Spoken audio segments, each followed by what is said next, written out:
Welcome to Ask the Expert with noted radio host Steve Sleeper. Each week, Steve interviews entrepreneurs and professionals and shares their intriguing stories of success and service. Now, here's radio veteran Steve Sleeper. Our guest today is Mary Geiger, owner of All About the Pipes Plumbing in Charlotte, North Carolina. All About the Pipes Plumbing wants you to be 100% satisfied, so you're a customer for life. I began the interview by asking Mary about herself and her company. I have been with All About the Pipes Plumbing since the very early 2000s. Started out as the operations manager. The original owner came to me late 2016, early 2017, and kept teasing me about buying the company. Well, I thought it was just that. I thought he was teasing me, so I never took it seriously, and I always kept telling him, nope, this is your circus, these are your monkeys. Well, he unfortunately had some very unfortunate events happen in his life, both medically for himself and his children, and he decided that he didn't want to do this anymore.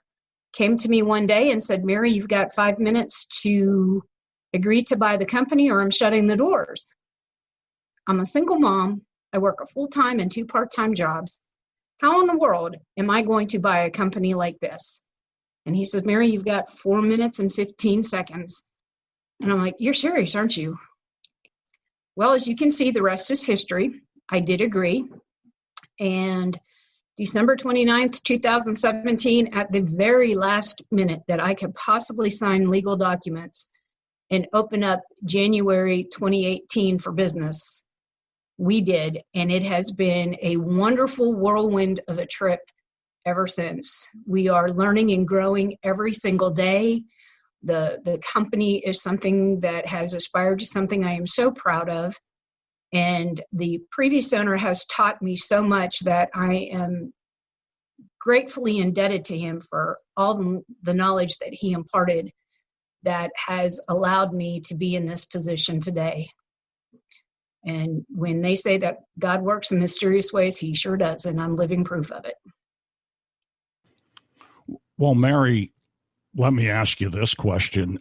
What are the most common plumbing issues you see? The most common are fixture failures, backups in toilets and in sinks, and water heater failures.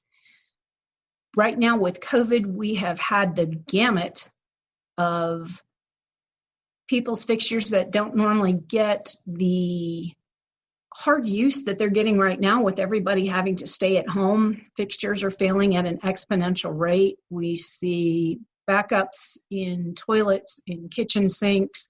People that never used to cook at home are now suddenly cooking at home, putting stuff down disposals that absolutely should not go down your drain, being put down your drains. And water heater failure. You've got water heaters that, they've limped along for the last couple of years and really didn't get used that hard because people weren't staying at home, that now are being used very, very regularly, very hard. And we changed probably 30 water heaters last month, just failures due to age and use. Well, let's dive in a little deeper on some of those things you mentioned now. Drains backing up, you mentioned putting stuff down the garbage disposal. What are some of the other causes of drains backing up? It could be a myriad of things, Steve. It could be something as simple as the strapping on the piping in your crawl space has come loose and you're having back pitch. So instead of the old proverbial saying it flows downhill, that it's flowing backwards and not able to go downhill. It could be that you're using excessive paper and there's feminine hygiene products being put down drains that should not be put down drains. Paper towels should not be flushed or put down drains. Most food that you take out of your refrigerator should not be put down a disposal. The disposal is more or less stuff that's coming off of your dishes, but a lot of people use that as a way to clean out the refrigerators. big culprits, big no-nos are coffee grinds, eggshells, peels, skins, potatoes, pasta. They tend to form almost like concrete in your pipes that cause significant backup, and grease. Absolutely never put grease down your drain. Always drain it into a can, into a receptacle. Wipe your pots and pans out. Don't ever put grease down your drains. That is a huge culprit, and a grease clog is pretty difficult to clean. A lot of people have mature trees and a lot of landscaping on their property. If the trees know that there's nutrients and moisture, and they can get their tentacles of their roots into the area where they're finding nutrients and moisture, roots can be very catastrophic to drain lines. And a lot of sewer mains are compromised because they find a way in either through old cast iron, old Orangeburg pipe, or PVC fittings that have not been properly glued, or piping that has been compromised with heavy vehicles or heavy equipment being run over the sewer main, and the piping becomes cracked. The roots are very, very astute at being able to penetrate that drain line and get in there and cause major problems. Another common issue you see is water heaters going out. Is there a way to tell if a water heater is going out before I lose hot water?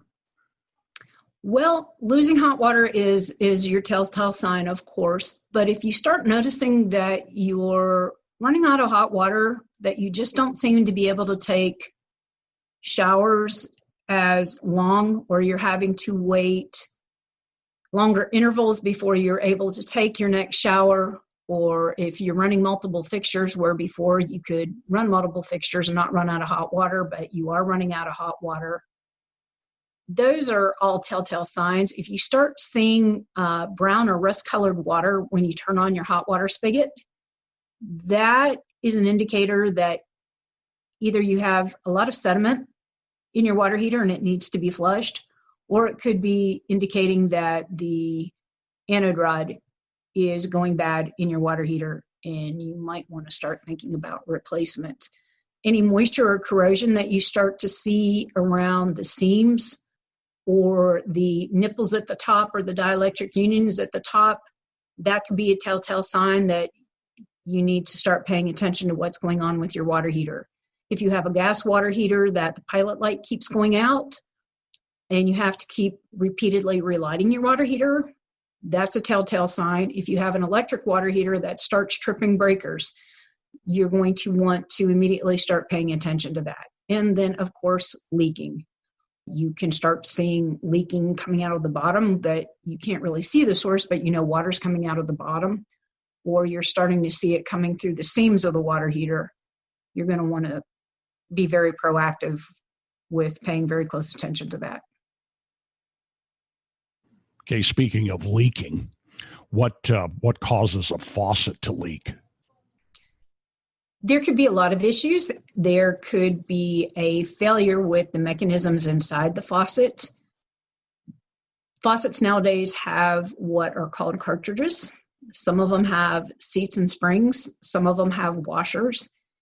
You could have a mechanical failure that's causing them. A real popular faucet nowadays are the single handle pull-out faucet that your sprayer and your faucet head are all built in one. People can tend to be a little rough with those, and we see a lot of leaks coming from where the head and the hose meet, that it's been manhandled or pinholes in the hose and it runs down into the cabinet.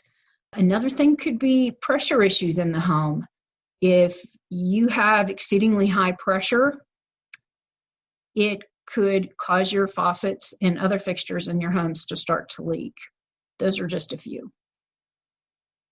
How much water is wasted from a dripping faucet? It could be as little as 100 gallons. It could be exponential depending on how big of flow and whether or not it's in a particular room that doesn't get a lot of use.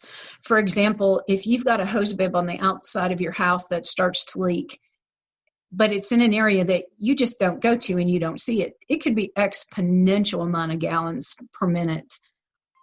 If you have a faucet in a guest bath that you don't use very often and you just don't pay any attention to it, you could be looking at upwards of 1,000 gallons a month. Toilets are bad for that too. If you have a flapper, you don't necessarily hear the toilet running, but it's rising ever so gently that it's leaving water out of the tank and into the toilet. We nicknamed that phantomly flushing.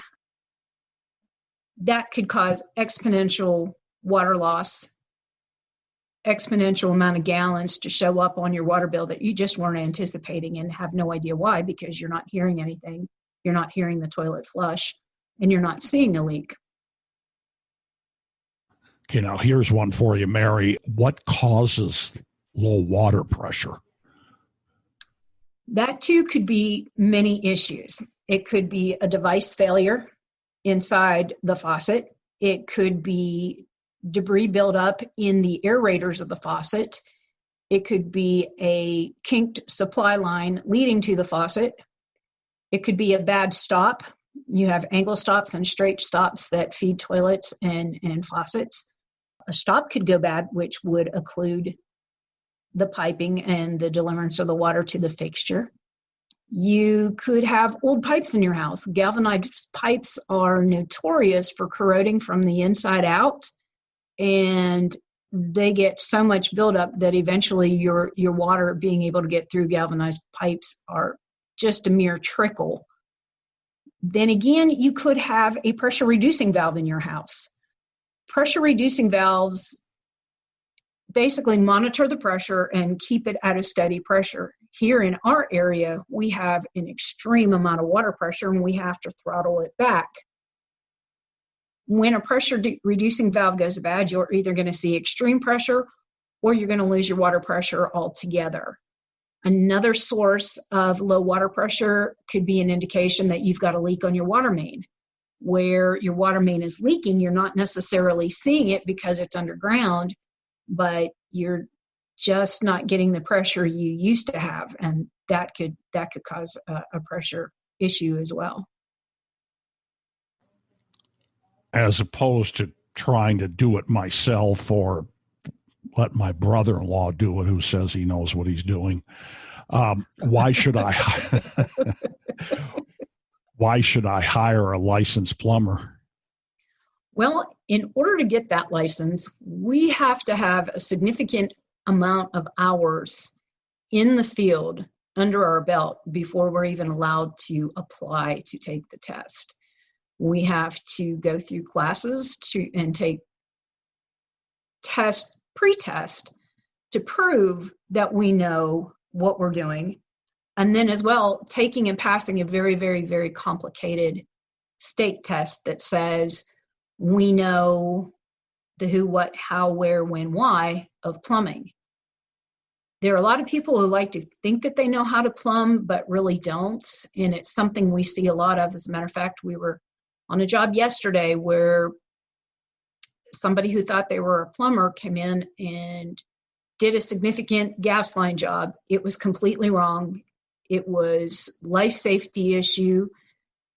It was not to code, and it's now going to cost the homeowner several $1,000s to have all the gas work redone so that it is safe, so that it is code compliant, and that it has the proper install. There are a lot of things that homeowners can do themselves, but there again, you could cause some catastrophic leaks in your home. You could cause catastrophic backups. You could cause life safety issues if it's dealing with gas. You don't want to flood your home. You don't want sewage backing up in your home, and you certainly don't want a gas leak. Leave it to those of us that know what we're doing. We can come in, lickety-split, get it done, be out of your hair, and you'll have a quality job that is permitted, inspected, and meets your state requirements. And you know you're safe. As we record this podcast, it's the middle of June 2020.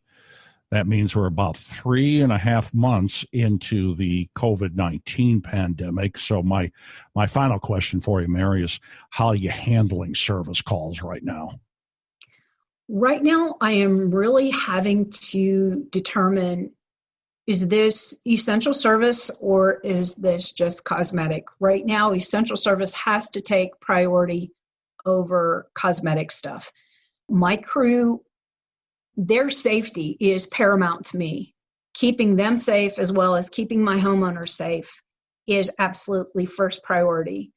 I make sure that they have shoe covers, they have Tyvek suits if they need to, they've got gloves, they've got masks, they've got disinfectant. I make sure that my homeowners are not positive for COVID. If they are, I'm sorry, we won't come into your home.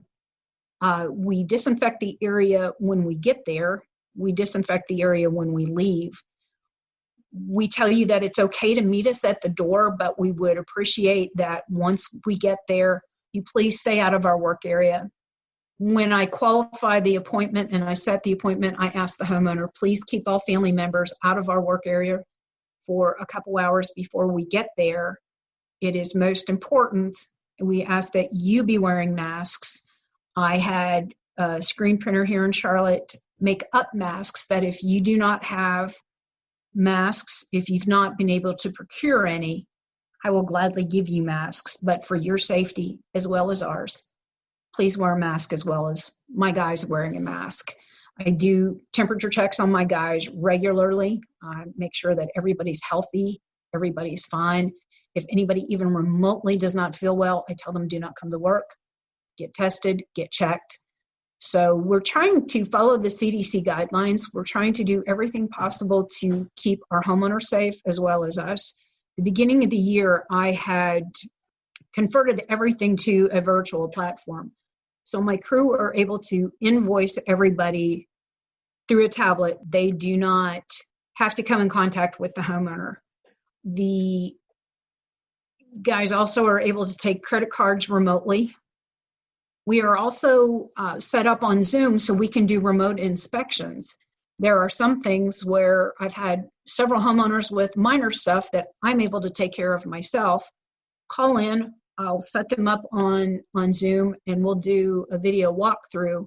And there have been several occasions where I've actually walked the homeowner through the repair at no charge because I'm sitting here in a desk and I'm walking them through the process of them fixing the problem themselves. Not only is it educating the homeowner, teaching them how to do something, but it is keeping them from being exposed to us who are out in the public and not exposing my crew to the people that are there at home.